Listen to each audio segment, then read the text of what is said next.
الحمد لله رب العالمين والصلاة والسلام عليك يا خاتم الأنبياء والمرسلين أما بعد فأعوذ بالله من الشيطان الرجيم بسم الله الرحمن الرحيم السلام علیکم ورحمۃ اللہ تعالی وبرکاتہ۔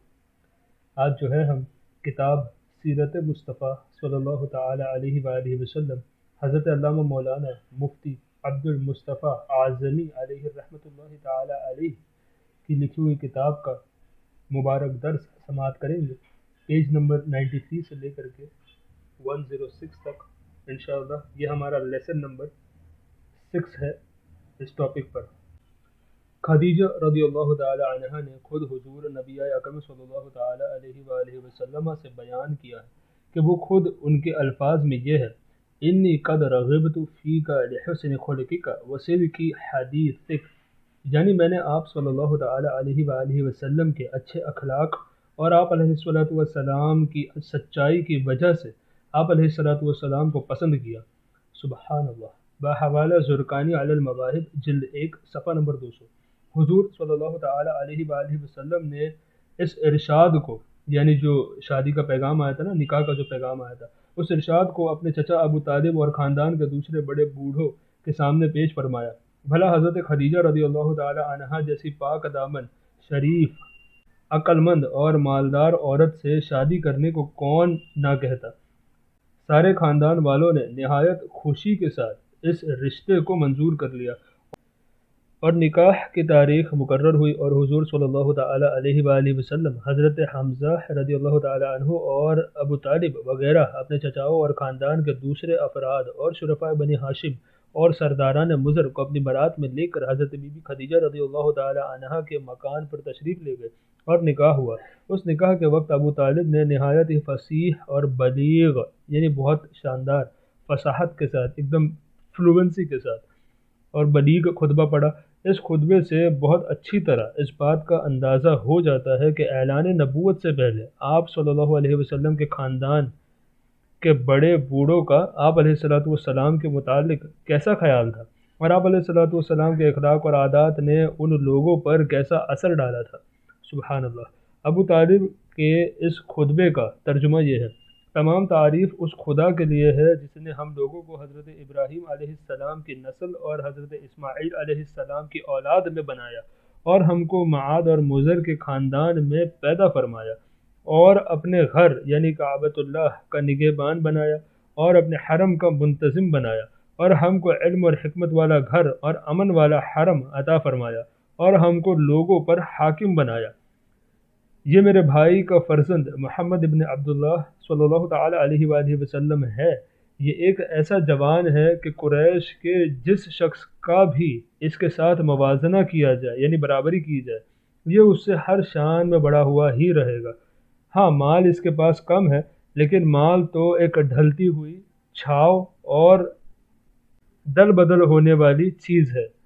اما بعد، میرا بھتیجا محمد صلی اللہ تعالی علیہ وآلہ وسلم وہ شخص ہے جس کے ساتھ میری قرابت اور قربت اور محبت کو تم لوگ اچھی طرح جانتے ہو۔ وہ خدیجہ بنت خویلد رضی اللہ تعالی عنہا سے نکاح کرتا ہے اور میرے مال میں سے 20 اونٹ مہر مقرر کرتا ہے، اور اس کا مستقبل بہت ہی تابناک، عظیم الشان اور جلیل القدر ہے۔ سبحان اللہ۔ بحوالہ زرقانی علی المواہب جلد 1 صفحہ نمبر 201۔ جب ابو طالب اپنا یہ ولولہ انگیز خطبہ ختم کر چکے تو حضرت بی بی خدیجہ رضی اللہ تعالی عنہا کے چچا زاد بھائی ورقہ بن نوفل نے بھی کھڑے ہو کر ایک شاندار خطبہ پڑھا، جس کا مضمون یہ تھا: خدا ہی کے لیے حمد ہے جس نے ہم کو ایسا ہی بنایا جیسا کہ اے ابو طالب آپ نے ذکر کیا، اور ہمیں وہ تمام فضیلت عطا فرمائی ہے جن کو آپ نے شمار کیا۔ بلا شبہ ہم لوگ عرب کے پیشوا اور سردار ہیں، اور آپ لوگ بھی تمام فضائل کے اہل ہیں۔ کوئی قبیلہ آپ لوگوں کے فضائل کا انکار نہیں کر سکتا، اور کوئی شخص آپ لوگوں کے فخر اور شرف کو رد نہیں کر سکتا، اور بے شک ہم لوگوں نے نہایت ہی رغبت کے ساتھ، رغبت محبت کو، رغبت کے ساتھ آپ لوگوں کے ساتھ ملنا اور رشتے میں شامل ہونے کو پسند کیا، لہٰذا اے قریش تم گواہ رہو کہ خدیجہ بنت خویلد رضی اللہ تعالی عنہا کو میں نے محمد ابن عبداللہ صلی اللہ تعالی علیہ وآلہ وسلم ورضی اللہ تعالی عنہ کی زوجیت یعنی نکاح میں زوجیت میں دیا 400 مثقال مہر کے بدلے۔ سبحان اللہ۔ غرض حضرت بی بی خدیجہ رضی اللہ تعالی عنہ کے ساتھ حضور علیہ الصلوۃ والسلام کا نکاح ہو گیا، اور حضور محبوب خدا صلی اللہ تعالی علیہ وآلہ وسلم کا خانہ معیشت ازدواجی زندگی کے ساتھ آباد ہو گیا۔ ازدواجی زندگی کہتے ہیں میریڈ لائف کو، تو میرے آقا صلی اللہ علیہ وآلہ وسلم کا نکاح ہو گیا۔ حضرت بی بی خدیجہ رضی اللہ تعالی عنہا تقریباً 25 برس تک حضور علیہ الصلوۃ والسلام کی خدمت میں رہی، اور ان کی زندگی میں حضور علیہ الصلوۃ والسلام نے کوئی دوسرا نکاح نہ فرمایا، اور حضور علیہ الصلوۃ والسلام کے ایک فرزند حضرت ابراہیم رضی اللہ تعالی عنہ کے سوا باقی آپ علیہ الصلوۃ والسلام کے تمام اولاد حضرت خدیجۃ الکبریٰ رضی اللہ تعالی عنہا ہی کے بطن مبارک سے پیدا ہوئی، جن کا تفصیلی بیان آگے آئے گا۔ اچھا، یہ جو بیان ہوا کہ حضرت ابراہیم رضی اللہ تعالی عنہ کے سوا باقی تمام اولادیں جو ہے امی خدیجۃ الکبریٰ کے بطن مبارک سے ہے، تو حضرت ابراہیم جو ہے یہ حضرت ماریہ کے بطن سے ہے، ٹھیک ہے۔ یہ آپ کے علم کے لیے میں نے اس کو عرض کیا، یہ کتاب میں موجود، اب تک اس کا ذکر کتاب میں نہیں ہوا ہے۔ حضرت خدیجہ رضی اللہ تعالی عنہ نے اپنے ساری دولت حضور علیہ الصلوۃ والسلام کے قدموں پر قربان کر دی، اور اپنی تمام عمر حضور علیہ الصلوۃ والسلام کی غم گزاری اور خدمت میں نثار کر دی، جن کی تفصیل آئندہ صفحات میں تحریر کی جائے گی۔ کعبہ کی تعمیر۔ آپ علیہ الصلوۃ والسلام کی راست بازی اور امانت و دیانت کی بدولت خداوند قدوس جل وعلا نے آپ علیہ الصلوۃ والسلام کو اس قدر مقبول خلائق یعنی لوگوں میں محبوب مقبول خلائق بنا دیا، اور عقل سلیم اور بے مثال دانائی کا ایسا عظیم جوہر عطا فرما دیا کہ کم عمری میں آپ علیہ الصلوۃ والسلام نے عرب کے بڑے بڑے سرداروں کے جھگڑوں کا ایسا لاجواب فیصلہ فرما دیا کہ بڑے بڑے دانشور یعنی عقل مند اور سرداران نے اس فیصلے کی عظمت کے آگے سر جھکا دیا، اور سب نے بالاتفاق آپ علیہ الصلوۃ والسلام کو اپنا حاکم اور سردار عظیم تسلیم کر لیا۔ چنانچہ اس قسم کا ایک واقعہ تعمیر کعبہ کے وقت پیش آیا، جس کی تفصیل یہ ہے کہ جب آپ علیہ الصلوۃ والسلام کی عمر 35 یعنی 35 برس کی ہوئی تو زوردار بارش سے حرم کعبہ میں ایسا عظیم سیلاب آ گیا کہ کعبہ کی عمارت بالکل ہی منہدم ہو گئی، یعنی ڈھا گئی۔ حضرت ابراہیم اور حضرت اسماعیل علیہ السلام کا بنایا ہوا کعبہ بہت پرانا ہو چکا تھا۔ عمالقہ، قبیلہ جرہم اور قصی وغیرہ اپنے اپنے وقتوں میں اس کعبے کی تعمیر اور مرمت کرتے رہتے تھے، مگر چونکہ عمارت نشیب میں تھی اس لیے پہاڑوں سے برساتی پانی یعنی جو بارش کا پانی ہوتا ہے نا، برساتی پانی کے بہاؤ کا زوردار دھارا وادی مکہ میں ہو کر گزرتا تھا، اور اکثر حرم کعبہ میں سیلاب آ جاتا تھا۔ کعبہ کی حفاظت کے لیے بالائی حصے میں قریش نے کئی بند بھی بنائے تھے، ڈیم ہوتے ہیں نا، ڈیمز، بند بھی بنائے تھے، مگر وہ بند بار بار ٹوٹ جاتے تھے۔ اس لیے قریش نے یہ طے کیا کہ عمارت کو ڈھا کر پھر سے کعبہ کی ایک مضبوط عمارت بنائی جائے، جس کا دروازہ بلند ہو اور چھت بھی ہو۔ چنانچہ قریش نے مل جل کر تعمیر کا کام شروع کر دیا۔ اس تعمیر میں حضور علیہ الصلوۃ والسلام بھی شریک ہوئے، اور سرداران قریش کے دوش بدوش پتھر اٹھا اٹھا کر لاتے رہے۔ مختلف قبیلوں نے تعمیر کے لیے مختلف حصے آپس میں تقسیم کر لیے۔ جب عمارت حجر اسود تک پہنچ گئی تو قبائل میں سخت جھگڑا کھڑا ہو گیا۔ ہر قبیلہ یہی چاہتا تھا کہ ہم ہی حجر اسود کو اٹھا کر دیوار میں نصب کریں، تاکہ ہم سے تاکہ ہمارے قبیلے کے لیے یہ فخر اور اعزاز کا باعث بن جائے۔ اسی کشمکش میں 4 دن گزر گئے، یہاں تک کہ نوبت پہنچ گئی کہ تلواریں نکل آئی۔ بنو عبد الدار اور بنو عدی کے قبیلوں نے تو اس پر جان کی بازی لگا دی اور زمانہ جاہلیت کے دستور کے مطابق اپنی قسموں کو مضبوط کرنے کے لیے ایک پیالے میں خون بھر کر اپنی انگلیاں اس میں ڈبو کر چاٹ لی۔ 5ویں دن حرم کعبہ میں تمام قبائل عرب جمع ہوئے اور اس جھگڑے کو طے کرنے کے لیے ایک بڑے بوڑھے شخص نے اپنے تجربے سے یہ تجویز پیش کی کہ کل جو شخص صبح سویرے سب سے پہلے حرم کعبہ میں داخل ہو اس کو پنچ مان لیا جائے، یعنی اس کو سردار مان لیا جائے، وہ جو فیصلہ کر دے سب اس کو تسلیم کر لے۔ چنانچہ سب نے یہ بات مان لی۔ خدا جل وعلا کی شان کے صبح کو جو شخص حرم کعبہ میں داخل ہوا وہ حضور رحمت عالم صلی اللہ تعالی علیہ وآلہ وسلم کی مبارک ذات تھی۔ آپ علیہ الصلوۃ والسلام کو دیکھتے ہی سب پکار اٹھے کہ واللہ یہ امین ہے، سبحان اللہ، لہٰذا ہم سب ان کے فیصلے پر راضی ہیں۔ آپ علیہ الصلوۃ والسلام نے اس جھگڑے کا اس طرح تصفیہ فرمایا کہ پہلے آپ علیہ الصلوۃ والسلام نے یہ حکم دیا کہ جس قبیلے کے لوگ حجر اسود کو اس مقام پر رکھنے کے مدعی ہے ان کا ایک ایک سردار چن لیا جائے، یعنی ہر قبیلے میں سے ایک ایک انسان کو لے لیا جائے جس کو حجر اسود نصب کرنا ہے، ان سبھی قبیلوں میں سے ایک ایک آدمی آ جائے۔ چنانچہ ہر قبیلے والوں نے اپنے اپنے سردار چن لیے۔ پھر حضور علیہ الصلوۃ والسلام نے اپنی چادر مبارک کو بچھا کر حجر اسود کو اس پر رکھا اور سرداروں کو حکم دیا کہ سب لوگ اس چادر کو تھام لیں اور تھام کر مقدس پتھر کو اٹھائے۔ چنانچہ سب سرداروں نے چادر کو اٹھایا اور جب حجر اسود اپنے مقام تک پہنچ گیا تو حضور علیہ الصلوۃ والسلام نے اپنے متبرک ہاتھوں سے، یعنی اپنے برکت والے ہاتھوں سے اس مقدس پتھر کو اٹھا کر اس کی جگہ پر رکھ دیا۔ سبحان اللہ۔ اس طرح ایک ایسی خون ریز لڑائی ٹل گئی جس کے نتیجے میں نامعلوم کتنی خون خرابی ہوتی۔ بحوالہ سیرت ابن ہشام جلد 1۔ خانہ کعبہ کی عمارت بن گئی لیکن تعمیر کے لیے جو سامان جمع کیا گیا تھا وہ کم پڑ گیا، اس لیے ایک طرف کا کچا حصہ باہر چھوڑ کر نئی بنیاد قائم کر کے چھوٹا سا کعبہ بنا لیا گیا۔ کعبہ معظمہ کا یہی حصہ جس کو قریش نے عمارت سے باہر چھوڑ دیا اسے حتیم کہتے ہیں۔ آپ نے سنا ہوگا حتیم میں لوگ نماز پڑھتے جا کر لوگ، تو یہ حتیم وہی حصہ ہے جس کو چھوڑ دیا گیا تھا، جس میں کعبہ معظمہ کی چھت کا پرنالہ گرتا ہے، میزاب الرحمت جو گرتا ہے نا وہ اسی میں گرتا ہے، حتیم کعبہ میں۔ سبحان اللہ۔ کعبہ کتنی بار تعمیر کیا گیا؟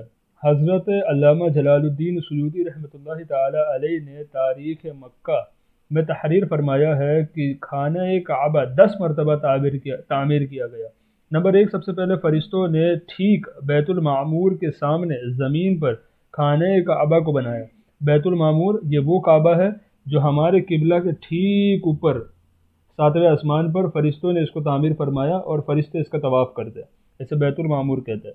نمبر 2، پھر حضرت آدم علیہ نبینا علیہ الصلوۃ والسلام نے اس کی تعمیر فرمائی۔ نمبر 3، اس کے بعد حضرت آدم علیہ السلام کے فرزندوں نے یعنی ان کی اولادوں نے اس عمارت کو بنایا۔ نمبر 4، اس کے بعد حضرت ابراہیم خلیل اللہ علیہ السلام اور ان کے فرزندوں نے، ان کے فرزند ارجمند حضرت اسماعیل علیہ نبینا علیہ الصلوۃ والسلام نے اس مقدس گھر کو تعمیر کیا جس کا تذکرہ قرآن مجید میں ہے۔ نمبر 5، قوم عمالقہ کی عمارت۔ نمبر 6، اس کے بعد قبیلہ جرہم نے اس کی عمارت بنائی۔ نمبر 7، قریش کے مورث اعلیٰ قصی بن کلاب نے تعمیر کی۔ نمبر 8، قریش کے تعمیر، یعنی یہ والی تعمیر جو ہم نے ابھی پڑھی، قریش کی تعمیر جس میں خود حضور نبی اکرم صلی اللہ تعالی علیہ وآلہ وسلم نے بھی شرکت فرمائی اور قریش کے ساتھ خود بھی اپنے دوش مبارک پر پتھر اٹھا کر لاتے رہے۔ نمبر 9، حضرت عبداللہ ابن زبیر رضی اللہ تعالی عنہ نے اپنے دور خلافت میں حضور صلی اللہ تعالی علیہ وآلہ وسلم کی تجویز کردہ نقشے، یعنی سرکار کے بتائے نقشے کے حساب سے صلی اللہ علیہ وسلم کے مطابق تعمیر کیا۔ یعنی حتیم کی زمین کو کعبہ میں داخل کر دیا اور دروازہ سطح زمین یعنی زمین کے لیول پہ سطح زمین کے برابر نیچے رکھا اور ایک دروازہ مشرق کی جانب اور ایک دروازہ مغرب کی سمت میں بنا دیا۔ یہ تجویز تھی جو سرکار صلی اللہ علیہ وآلہ وسلم نے ارشاد فرمائی تھی۔ نمبر 10، عبد المالک ابن مروان اموی کے ظالم گورنر حجاج بن یوسف ثقفی نے حضرت عبداللہ ابن زبیر رضی اللہ تعالی عنہ کو شہید کر دیا اور ان کے بنائے ہوئے کعبۃ المعظمہ کو ڈھا دیا اور پھر زمانہ جاہلیت کے نقشے کے مطابق کعبہ بنا دیا، یعنی جو آج تک موجود ہے۔ حتیم کعبہ کو کعبہ شریف سے الگ رکھا، جیسے آج ہم لوگ دیکھتے ہیں نا، ٹھیک ویسا۔ لیکن حضرت علامہ حلبی رحمۃ اللہ تعالی علیہ نے اپنی سیرت میں لکھا ہے کہ نئے سرے سے کعبہ کی تعمیر جدید صرف 3 ہی مرتبہ ہوئی ہے، یعنی نئے سرے سے تعمیر صرف 3 مرتبہ ہوئی ہے۔ نمبر 1 حضرت ابراہیم خلیل اللہ علیہ السلام کی تعمیر، نمبر 2 زمانہ جاہلیت میں قریش کی عمارت اور ان دونوں تعمیروں میں 2735 برس کا فاصلہ ہے، نمبر 3 حضرت عبداللہ ابن زبیر رضی اللہ تعالی عنہ کی تعمیر جو قریش کی تعمیر کے 82 سال بعد ہوئی۔ حضرت ملائکہ فرشتوں کا اور حضرت آدم علیہ السلام اور ان کے فرزندوں کے تعمیرات کے بارے میں علامہ حلبی رحمۃ اللہ علیہ نے فرمایا کہ یہ صحیح روایتوں سے ثابت ہی نہیں ہے۔ باقی تعمیروں کے بارے میں انہوں نے لکھا کہ یہ عمارت میں معمولی ترمیم یا ٹوٹ پھوٹ کی مرمت تھی، تعمیر جدید نہیں تھی۔ واللہ تعالی اعلم۔ بحوالہ حاشیہ بخاری جلد 1۔ مخصوص احباب، اعلان نبوت سے قبل جو لوگ حضور علیہ الصلوۃ والسلام کے مخصوص احباب اور رفقا تھے یعنی دوست تھے، وہ سب نہایت ہی بلند اخلاق، عالی مرتبہ، ہوش مند اور باوقار لوگ تھے۔ ان میں سب سے زیادہ مقرب حضرت ابو بکر صدیق رضی اللہ تعالی عنہ تھے، جو برسوں آپ علیہ الصلوۃ والسلام کے ساتھ وطن اور سفر میں رہے اور تجارت نیز دوسرے کا روبرو معاملات میں ہمیشہ آپ علیہ الصلوۃ والسلام کے شریک کار اور رازدار رہے۔ اسی طرح حضرت خدیجہ رضی اللہ تعالی عنہ کے چچازاد بھائی حضرت حکیم بن حزام رضی اللہ تعالی عنہ جو قریش کے نہایت ہی معزز رئیس تھے اور جن کا ایک خصوصی شرف یہ ہے کہ ان کی ولادت خانہ کعبہ کے اندر ہوئی تھی، یہ بھی حضور صلی اللہ تعالی علیہ وآلہ وسلم کے مخصوص احباب میں خصوصی امتیاز رکھتے تھے، یعنی کافی خاص دوستوں میں سے تھے۔ حضرت دماد بن ثعلبہ رضی اللہ تعالی عنہ جو زمانہ جاہلیت میں طبابت اور جراحی کا پیشہ کرتے تھے، یہ بھی احباب خاص میں سے تھے۔ حضور صلی اللہ تعالی علیہ وآلہ وسلم کے اعلان نبوت کے بعد یہ اپنے گاؤں سے مکہ آئے تو کفار قریش کی زبانی یہ پروپیگنڈا سنا کہ محمد صلی اللہ تعالی علیہ وآلہ وسلم مجنون ہو گئے معاذ اللہ۔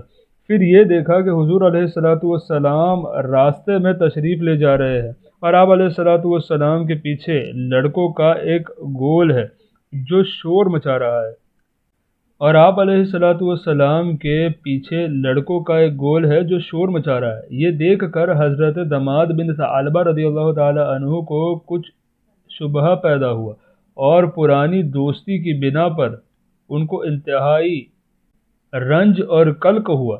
چنانچہ یہ حضور علیہ الصلوۃ والسلام کے پاس آئے اور کہنے لگے کہ اے محمد صلی اللہ تعالی علیہ وآلہ وسلم، میں طبیب ہوں اور جنون کا علاج کر سکتا ہوں۔ یہ سن کر حضور علیہ الصلوۃ والسلام نے خدا جل وعلا کی حمد و ثنا کے بعد چند جملے ارشاد فرمائے جن کا حضرت دماد بن ثعلبہ رضی اللہ تعالی عنہ کے قلب پر اتنا گہرا اثر پڑا کہ وہ فوراً ہی مشرف با اسلام ہو گئے۔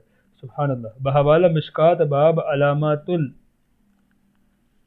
النبوہ، حضرت قیس بن صائب مخزومی رضی اللہ تعالی عنہ تجارت کے کاروبار میں آپ علیہ الصلوۃ والسلام کے شریک کار رہے اور آپ علیہ الصلوۃ والسلام کے گہرے دوستوں میں سے تھے۔ کہا کرتے تھے کہ حضور اکرم صلی اللہ تعالی علیہ وآلہ وسلم کا معاملہ اپنے تجارتی شرکا کے ساتھ، یعنی جو ساتھ میں بزنس کرتے ہیں نا، تجارتی شرکا کے ساتھ ہمیشہ نہایت ہی صاف ستھرا رہتا تھا اور کبھی کوئی جھگڑا پیش نہیں آتا تھا۔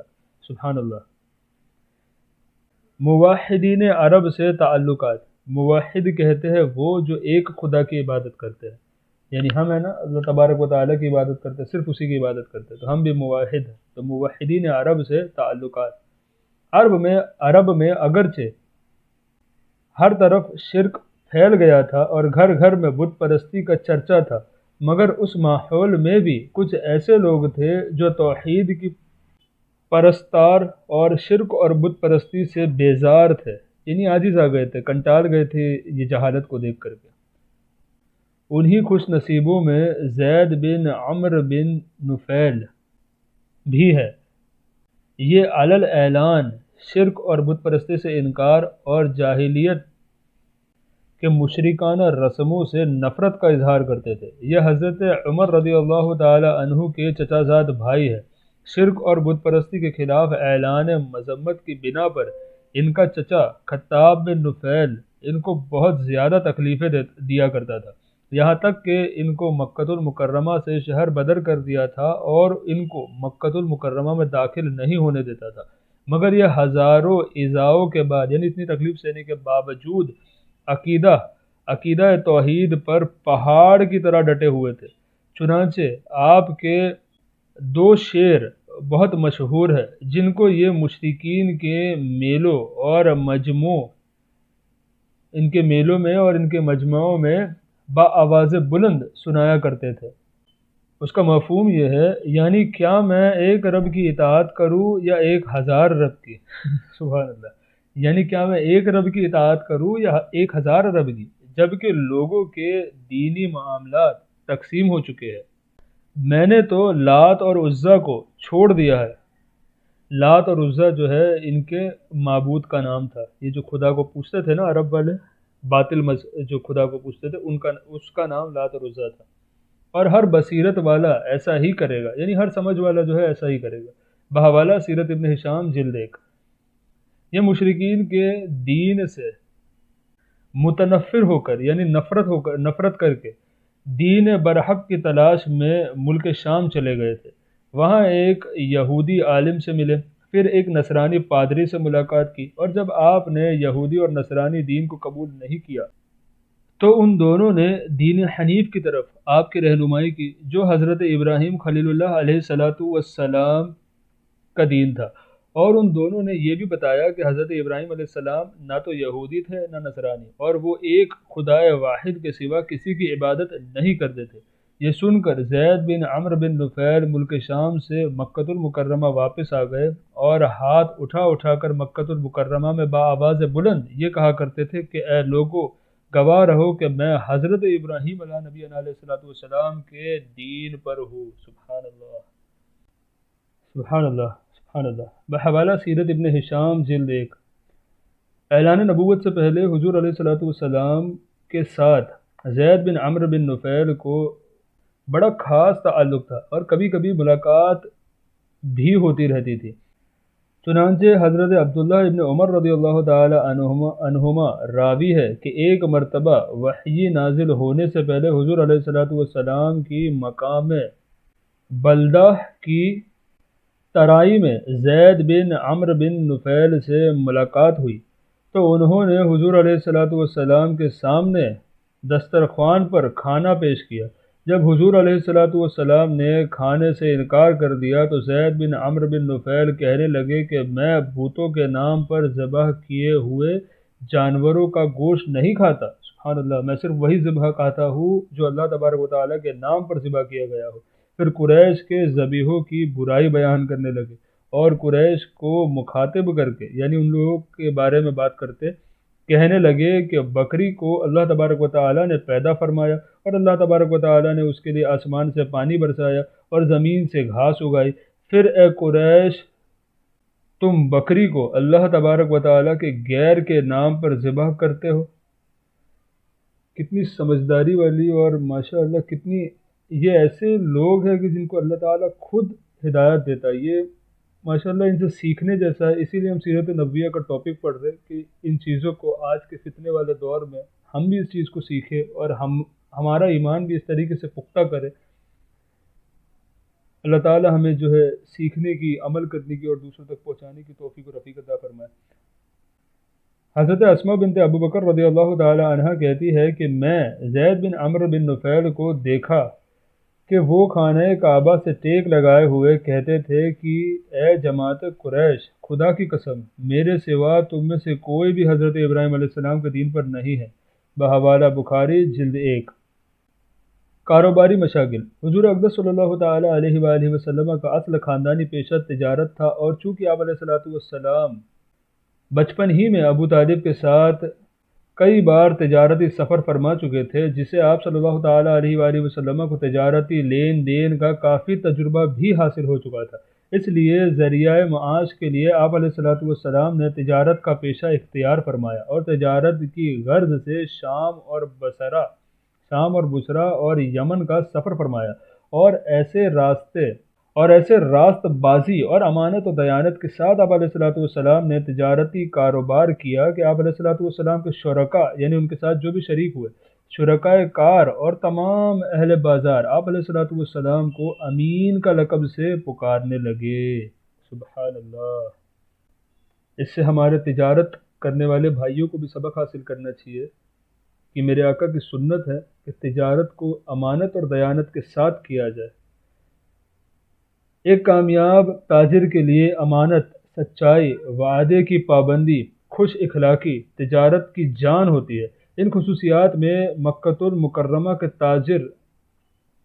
تاجر امین صلی اللہ تعالی علیہ وآلہ وسلم نے جو تاریخی شاہکار پیش کیا ہے، اس کی مثال تاریخ عالم میں نادر روزگار ہے۔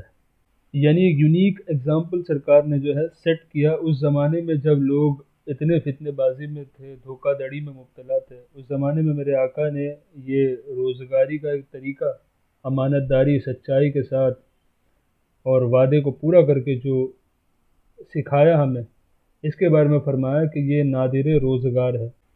حضرت عبداللہ ابن ابی الحمصہ صحابی رضی اللہ تعالی عنہ کا بیان ہے کہ نزول وحی اور اعلان نبوت سے پہلے میں نے آپ علیہ السلام سے کچھ خرید و فروخت کا معاملہ کیا۔ کچھ رقم میں نے ادا کر دی، کچھ باقی رہ گئی تھی۔ میں نے وعدہ کیا کہ میں ابھی آ کر باقی رقم ادا کر دوں گا۔ اتفاق سے 3 دن تک مجھے اپنا وعدہ یاد نہیں آیا۔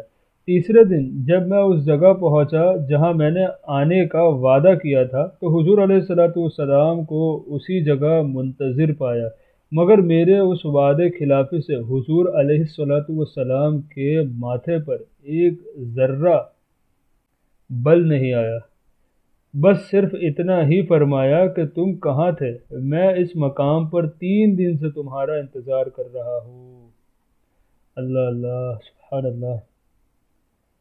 یہ میرے آقا صلی اللہ علیہ وآلہ وسلم کی سیرت ہے، اسے کہتے ہیں تصوف، یہ ہوتا ہے تصوف۔ بحوالہ سنن ابو داود جلد 2۔ اس طرح ایک صحابی حضرت صائب رضی اللہ تعالی عنہ جب مسلمان ہو کر بارگاہ رسالت مآب صلی اللہ تعالی علیہ وآلہ وسلم میں حاضر ہوئے تو لوگ ان کی تعریف کرنے لگے، تو رسول اللہ صلی اللہ تعالی علیہ وآلہ وسلم نے فرمایا کہ میں انہیں تمہاری نسبت زیادہ جانتا ہوں۔ حضرت صائب رضی اللہ تعالی عنہ کہتے ہیں میں عرض گزار ہوا، میرے ماں باپ آپ علیہ السلام پر فدا ہو۔ آپ علیہ السلام نے سچ فرمایا۔ اعلان نبوت سے پہلے آپ علیہ السلام میرے شریک تجارت تھے، اور کہا اور کیا ہی اچھے شریک تھے۔ آپ علیہ السلام نے کبھی لڑائی جھگڑا نہیں کیا تھا۔ سبحان اللہ۔ بحوالہ سنن ابو داود جلد 2۔ غیر معمولی کردار۔ حضور اقدس صلی اللہ تعالی علیہ وآلہ وسلم کا زمانہ طفولیت ختم ہوا اور جوانی کا زمانہ آیا، تو بچپن کی طرح آپ علیہ السلام کی جوانی بھی عام لوگوں سے نرالی تھی۔ آپ علیہ السلام کا شباب مجسم حیا، یعنی ایک دم حیا والے، ایک دم شرم والے، مجسم حیا اور چال چلن، عصمت اور وقار کا کامل نمونہ تھا۔ اعلان نبوت سے قبل حضور علیہ السلام کی تمام زندگی بہترین اخلاق اور عادات کا خزانہ تھی۔ سبحان اللہ۔ سچائی، دیانتداری، وفاداری، عہد کی پابندی یعنی وعدے کی پابندی، بزرگوں کی عظمت، چھوٹوں پر شفقت یعنی چھوٹوں سے محبت کرنا، رشتہ داروں سے محبت، رحم اور سخاوت، قوم کی خدمت، دوستوں سے ہمدردی، عزیزوں کی غم خواری یعنی ان کے غم میں ان کا ساتھ دینا، عزیزوں کی غم خواری، غریبوں اور مفلسوں کی خبر گیری، دشمنوں کے ساتھ نیک برتاؤ، مخلوق خدا کی خیر خواہی بہت امپورٹنٹ ہے، خدمت الخلق، غرض تمام نیک خصلتوں اور اچھی اچھی باتوں میں آپ علیہ السلام اتنے بلند منزل پر پہنچے ہوئے تھے کہ دنیا کے بڑے سے بڑے انسانوں کے لیے وہاں تک رسائی تو کیا اس کا تصور بھی ناممکن ہے۔ سبحان اللہ۔ کم بولنا، فضول باتوں سے نفرت کرنا، خندہ پیشانی اور خوش روئی کے ساتھ دوستوں اور دشمنوں سے ملنا، ہر معاملے میں سادگی اور صفائی کے ساتھ بات کرنا حضور علیہ السلام کا خاص شیوا تھا۔ سبحان اللہ۔ یہ جو سیرت مصطفیٰ ہم پڑھ رہے ہیں نا، اس میں یہ ساری چیزیں ہمیں اپنی زندگی میں اس کو اپلائی کرنا ہے۔ جب ان چیزوں کو ہم اپلائی کریں گے نا، آپ دیکھیں گے کہ اتنے پازیٹیو چینجز آپ کی زندگی میں آئیں گے۔ اوپر سے اس کو اس نیت کے ساتھ کریں کہ یہ میری آقا کی سیرت ہے، تو میں اس سنت پر عمل کرتے ہوئے اپنی لائف بھی اس طریقے سے بناؤں گا، پھر آپ دیکھیں کہ آپ کے دین کے اور دنیا کے کام کیسے بنتے ہیں انشاءاللہ۔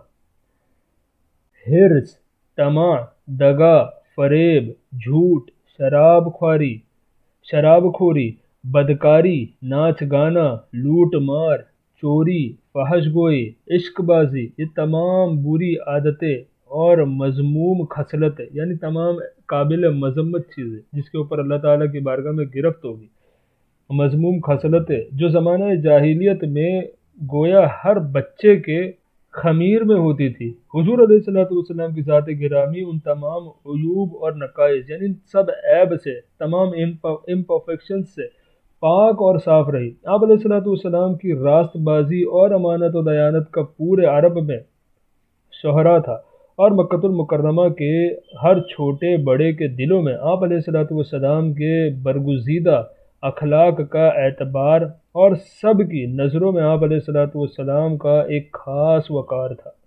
سبحان اللہ۔ بچپن سے تقریباً 40 برس کی عمر شریف ہو گئی، لیکن زمانہ جاہلیت کے ماحول میں رہنے کے باوجود تمام مشرکانہ رسوم اور جاہلانہ اطوار سے ہمیشہ آپ علیہ السلام کا دامن عصمت پاک ہی رہا۔ اس سے بھی ایک بات سمجھ میں آتی ہے کہ جو لوگ یہ کہتے ہیں کہ جس کے ساتھ رہو اس کے کردار کو اپنا لو، اس کے اخلاق کو اپنا لو، تو وہ میرے آقا کے خلاف ورزی کر رہے ہیں۔ یہاں پر آپ دیکھیں آقا صلی اللہ علیہ وآلہ وسلم نے اعلان نبوت سے پہلے مشرکوں کے ساتھ جو ماحول آپ نے دیکھا عرب میں ماحول کیسا تھا، اس ماحول میں رہ کر کے سرکار کی دامن میں کبھی ان کی کوئی رسوم داخل نہ ہو سکے۔ یہ تو اس لیے بھی ہے کیونکہ وہ نبی ہے، لیکن اس سے پتہ چلا کہ ہمیں بھی اپنے رنگ کو دوسروں کے مطابق نہیں بدلنا ہے، ہمارا رنگ ویسا ہونا چاہیے جیسے اللہ کو پسند ہے اور اس کے رسول صلی اللہ علیہ وآلہ وسلم کو پسند ہے۔ مکۃ المکرمہ شرک اور بت پرستی کا سب سے بڑا مرکز تھا۔ خود خانہ کعبہ میں 360 بتوں کی پوجا ہوتی تھی۔ آپ علیہ السلام کے خاندان والے ہی کعبہ کے متولی اور سجادہ نشین تھے، لیکن اس کے باوجود آپ علیہ السلام نے کبھی بھی بتوں کے آگے سر نہیں جھکایا۔ سبحان اللہ۔ غرض نزول وحی اور اعلان نبوت سے پہلے بھی آپ علیہ السلام کی مقدس زندگی اخلاق حسنہ اور محاسن افعال کا مجسمہ اور تمام عیوب اور نقائص یعنی تمام امپرفیکشن سے پاک اور صاف رہا۔ چنانچہ اعلان نبوت کے بعد آپ علیہ السلام کے دشمنوں نے انتہائی کوشش کی کہ کوئی ادنا سا عیب یا ذرا سی خلاف تہذیب کوئی بات آپ علیہ السلام کی زندگی کی کسی بھی دور میں مل جائے تو اس کو اچھال کر کے آپ علیہ السلام کے وقار پر حملہ کر کے لوگوں کی نگاہوں میں آپ علیہ السلام کو ذلیل و خوار کر دے۔ اس بات کو سمجھے آپ، وہ لوگ مکۃ المکرمہ کے چاہتے تھے اعلان نبوت کے بعد کہ سرکار کی پچھلی زندگی میں یا کہیں پر بھی ان کو کوئی عیب والی چیز مل جائے، کوئی ایسی چیز مل جائے جو تہذیب کے خلاف ہو، تمیز کے خلاف ہو، لیکن وہ ڈھونڈ کر کے تھک گئے، ان کو بال برابر بھی ایسی کوئی چیز نصیب نہیں ہوئی۔ سبحان اللہ، یہ ہمارے آقا ہے، یہ ان کی سیرت ہے۔ مگر تاریخ گواہ ہے کہ ہزاروں دشمن سوچتے سوچتے تھک گئے، لیکن کوئی ایک واقعہ بھی ایسا نہیں مل سکا جس سے وہ آپ علیہ الصلوۃ والسلام پر انگشت نمائی کر سکے۔ لہٰذا ہر انسان اس حقیقت کے اعتراف پر مجبور ہے کہ بلا شبہ حضور نبی اکرم صلی اللہ تعالی علیہ وآلہ وسلم کا کردار انسانیت کا ایک ایسا محجر العقول، یعنی عقل میں نہ آنے والا محجر العقول اور غیر معاملی کردار ہے، جو نبی علیہ الصلوۃ والسلام کے سوا کسی دوسرے کے لیے ممکن ہی نہیں ہے۔ یہی وجہ ہے کہ اعلان نبوت کے بعد سعید روح یعنی اچھی روح آپ علیہ الصلوۃ والسلام کا کلمہ پڑھ کر تن من دھن کے ساتھ اس طرح آپ علیہ الصلوۃ والسلام پر قربان ہونے لگے کہ ان کی جان نثاریوں کو دیکھ کر شمع کے پروانوں نے جان نثاری کا سبق سیکھا۔ سبحان اللہ۔ اور حقیقت شناس لوگ، یعنی جو حقیقت کی تلاش میں تھے، حقیقت شناس لوگ فرت عقیدت سے آپ علیہ الصلوۃ والسلام کے حسن صداقت پر اپنی عقلوں کو قربان کر کے آپ علیہ الصلوۃ والسلام کے بتائے ہوئے اسلامی راستے پر عاشقانہ اداؤں کے ساتھ زبان حال سے یہ کہتے ہوئے چل پڑے کہ چلو وادی عشق میں پا برہنہ، یہ جنگل وہ ہے جس میں کانٹا نہیں ہے۔ سبحان اللہ۔ چلو وادی عشق میں پا برہنہ، یعنی ننگے پیر چلو وادی عشق میں، کہ یہ جنگل وہ ہے جس میں کانٹا نہیں۔ سبحان اللہ۔ اللهم صل على سيدنا ومولانا محمد معدن الجود والكرم وآله الكرام وابنه الكريم وبارك وسلم صلاة وسلاما عليك يا رسول الله صلى الله تعالى عليه وآله وسلم بعدد ما كان وما يكون۔ آج کا ہمارا درس یہی مکمل ہوا۔ کوئی غلطی ہو گئی ہو تو اللہ تبارک و تعالی معاف فرمائے، اور جو کہا اللہ تعالیٰ اس سے ہمارے دلوں میں نقش کر دے کہ ہم میرے آقا صلی اللہ علیہ وآلہ وسلم کی مبارک سیرت پر عمل پیرا ہو اور دوسروں تک بھی اس پیغام کو پہنچائے۔ اللہ تعالیٰ کہنے سننے سے زیادہ عمل کی توفیق دے۔ السلام علیکم ورحمۃ اللہ تعالی وبرکاتہ۔